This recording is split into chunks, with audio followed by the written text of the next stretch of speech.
To welcome Lois Perry to the show. Very good morning to you. Good morning, Daisy. Thank you for having me. Well, I'm delighted. Lois, just explain to people what you do, first of all, so they know where you're coming from. You know, what's the campaign that you run?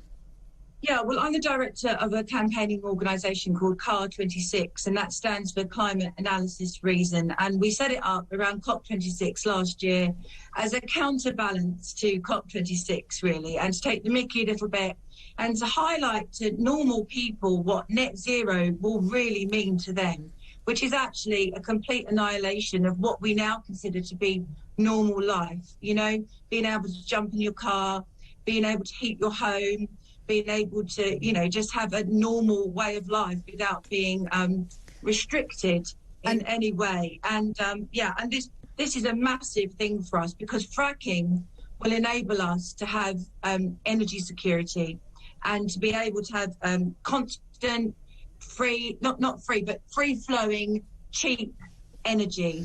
And it's essential, absolutely essential. That's why we have a petition to stop the fracking ban, to end the fracking ban, which if people Google it, then they can sign. And I urge them to sign it and to get their friends to sign it too. I mean, obviously there are plenty of downsides to fracking, which people talk about, you know, a lot. They talk about the dangers of tremors or earthquakes. They talk about the pollution that fracking would bring.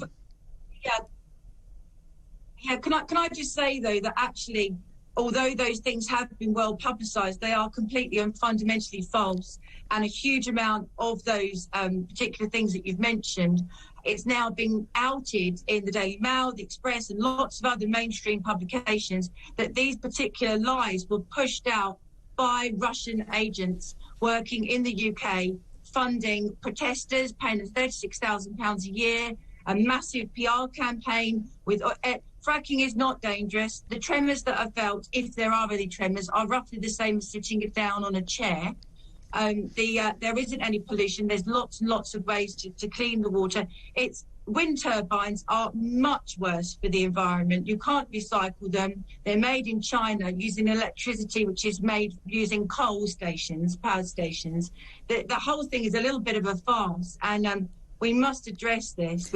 Michael Gove's decision to overturn just drilling to get a little piece of rock so that it can be tested in Rotherham is absolutely ludicrous. I can't think of any other way apart from sabotaging us, to be honest. So just to take a step back, I mean, that issue you were talking about of the Russians, obviously, you know, I'm sure people will have worked it out for themselves, but the theory behind why Russians would have got involved in a debate in the UK about fracking is because Russia wanted to continue to sell its own energy, and therefore it wasn't in Russia's benefit to see fracking up and running in the UK. And just coming back to what you said about how much energy fracking would provide, explain to us how many fracking sites there are, or potentially how many there could be. Well, I mean, there could be as many as as possible. Apparently, the gas that's under our feet, the treasure that's under our feet in the UK, is actually much better quality than that's even in the States. And in the States, they are paying a sixth of what we're paying for their electricity because they frack. Now, there's millions of fracking sites in America. You know, if it was terrible, it wouldn't be happening, would it? And there's so many sites here that could be exploited. But, I mean, the government are even turning down permission to even just test a little bit of tiny rock to see if it's actually possible. So what's going on? I want to know what's actually going on, because it's nothing to do with looking after us. It really isn't. And as far as MPs and fracking and the relationship therein, I mean, this seems to be one of the major problems, is that nobody wants fracking in their own backyard. So it's a sort of a NIMBYism writ large all over this issue.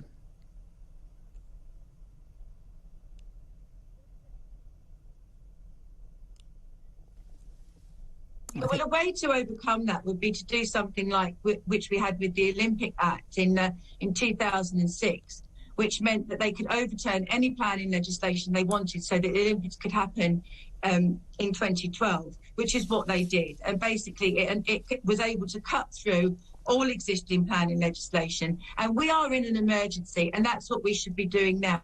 But I mean, who would want a wind farm in their backyard either? And that's what the government's proposing. I mean, they're hideous. They take up much more space. I mean, you have one drill rig, which is, I'm just checking here, 75 foot compared to one wind turbine, which is 400 foot. And you never, ever see one wind turbine, do you?